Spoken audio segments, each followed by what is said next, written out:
Hey guys! Well, today is Saturday, July, August 7th, 2021, and it's a good day. I did want to stop by and talk about mania.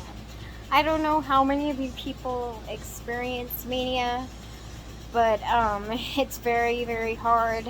It's not a very nice feeling, really. I was in mania, as you know, like 3 or 4 months, and I didn't know that the diet pills my doctor put me on would cause my mania to be worse.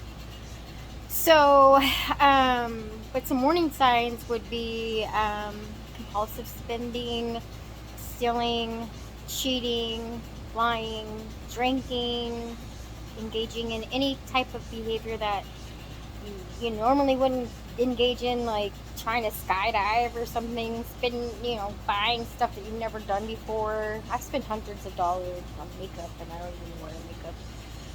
But yeah, so that's what I wanted to talk to you about, because I had the mania that I had was so severe that it almost made me lose my life and my marriage.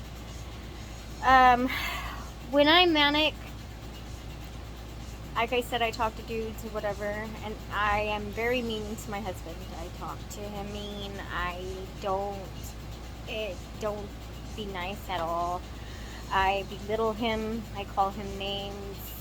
I do all kinds of things that I should never do.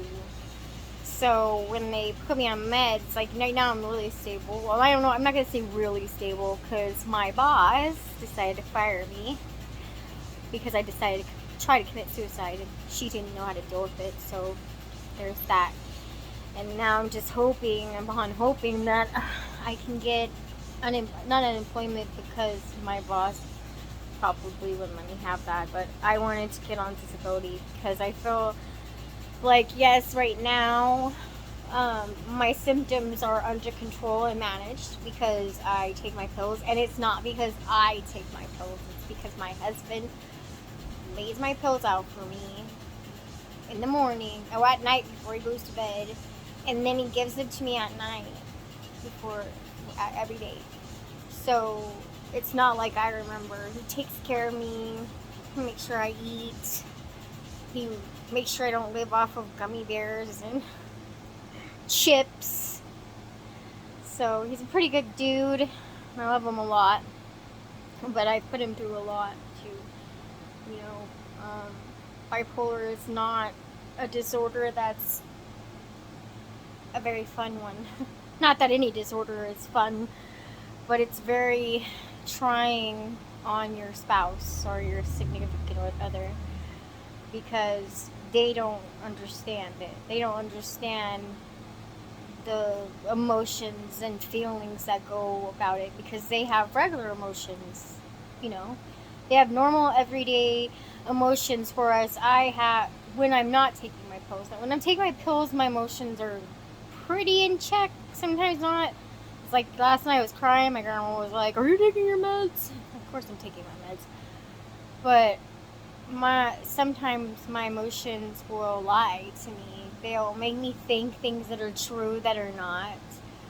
They'll make me feel like a lot of things I do is I feel like I don't love somebody, but I really do. Or it'll be I feel like someone's mad at me and they're not. It's just they range really bad too. They'll go from extreme highs to extreme lows, and it's very hard, not only for our family but for myself, because I was just like, it was a roller coaster.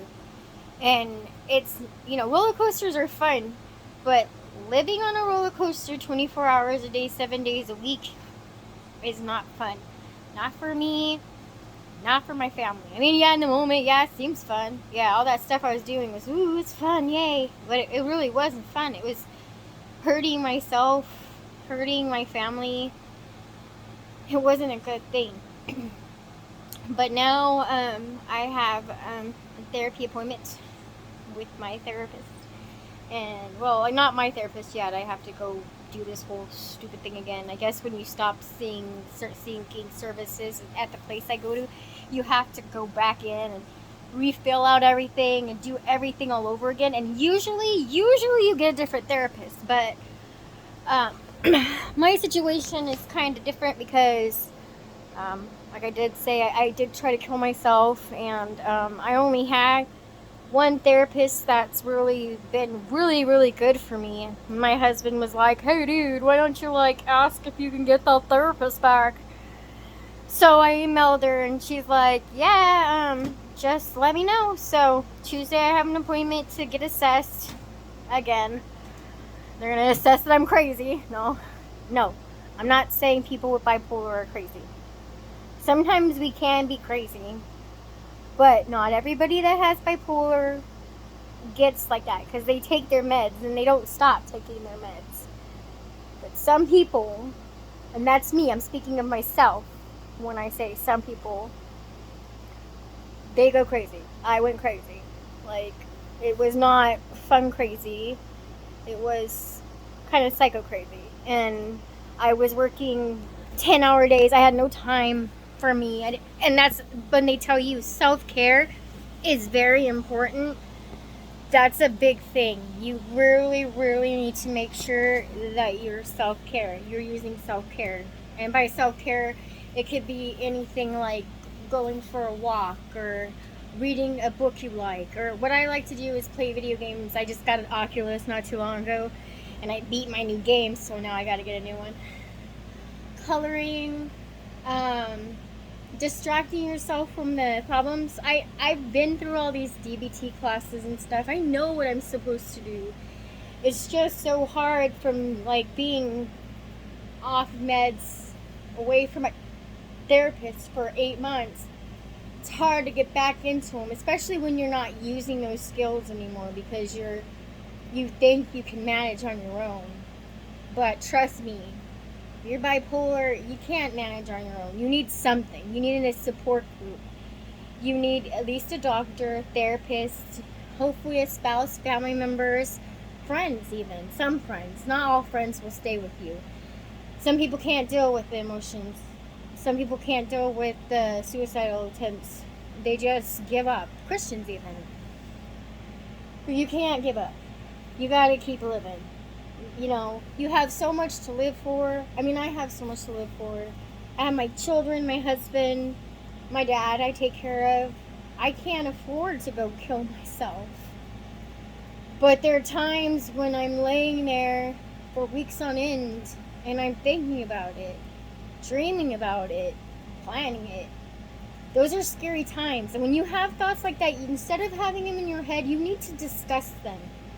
Because the more you think about these thoughts, the more they fester. And the harder it is to stop them thoughts from happening. So if you have someone to like soundboard it all to, like, "Hey dude, I'm feeling suicidal. I need some help. I need to speak to somebody." You know, a lot of people, if it's somebody you trust, now you don't want to go telling Joe off the street that, "Hey dude, I got bipolar, I'm like suicidal." Joe's not going to care. You need to make sure it's someone that cares about you. You know, some family, if it's family, or husband, or like I said, the therapist. Because nothing is worth your life. Not any of those thoughts that you're thinking, they're not worth it. It's not worth it. It's just let the thoughts go. And I know it's so hard. It's hard to let those thoughts and those feelings go. But sometimes the best course of action is to let them go and maybe just go revisit them later. Like if you're upset or angry, go visit those later when you're in your rational, mindful mind. Because I don't know if you guys know about mindfulness, but there's different states of mind that you have with mindfulness, and there's emotional mind, and there's rational mind, and then there's clear mind. Or I think it's clear mind. It might be a different word. I might be wrong about that. I'll check it. Don't feel free to tell me in the comments if I'm wrong, but Emotional mind is when you're in that. That's what I was in for months and months. It's when you're letting the decisions that you make be controlled or chosen because you're emotionally feeling a way. So, for instance, you're really, really sad and you really, really, really, I don't know how to explain it. I've done it, I've texted my husband in emotional mind. He made me mad, and I'm like, hey, dude, you suck. I hate you, blah, blah, blah. And then when I go into rational mind, or not rational mind, when I go into clear mind, when I go into that mindset, I'm able to look and say, like, if he makes me mad, I can just stop and look at what he's writing to me and think, maybe he's having a bad day. I don't know what he's thinking, so maybe I shouldn't come at him all crazy emotionally and end up hurting him and myself. Okay, and then there's rational mind. That's kind of like, you're kind of like a robot. Everything's about rational things, like um, numbers and not feelings at all. It's just everything is right. The thoughts are right. Like you have to be on time or any of that stuff. Rational mind is also good to be in, but it's not the best place to be in either, because you do not take your emotions into consideration. Yes, you heard me right. You did not take your emotions into consideration. Your emotions do matter. They matter. Of course they do.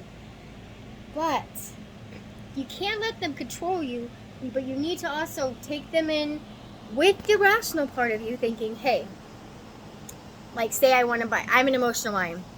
I want to buy $100 purse, and I'm going to go buy it because I have $100 right now. But if I'm a rational mind, I'm going to say, I really like this $100 purse, but I can't afford it.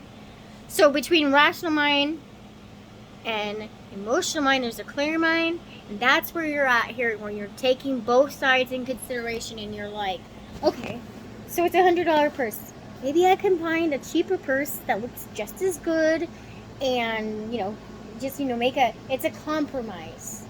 That's what you're living in. That's what you want to live in, is your compromise. You want to compromise both, because you don't want to live like a robot. You don't want to live like an emotional wreck. Anyways, today was a good day for me. My hair is a mess. I just wanted to let you guys know I'm pretty good today. I'm going to church tomorrow. I'll let you know about that one. I'm not hoping my ex-boss isn't there. If she is, I don't know. But I'm going to put the word out about some certain things, at the church, because I need to talk to somebody there, and maybe they can help me, with my emotions too. Like, because turning to God sometimes helps. But anyways, this is Misty signing off. I'll see you later. Have a good day.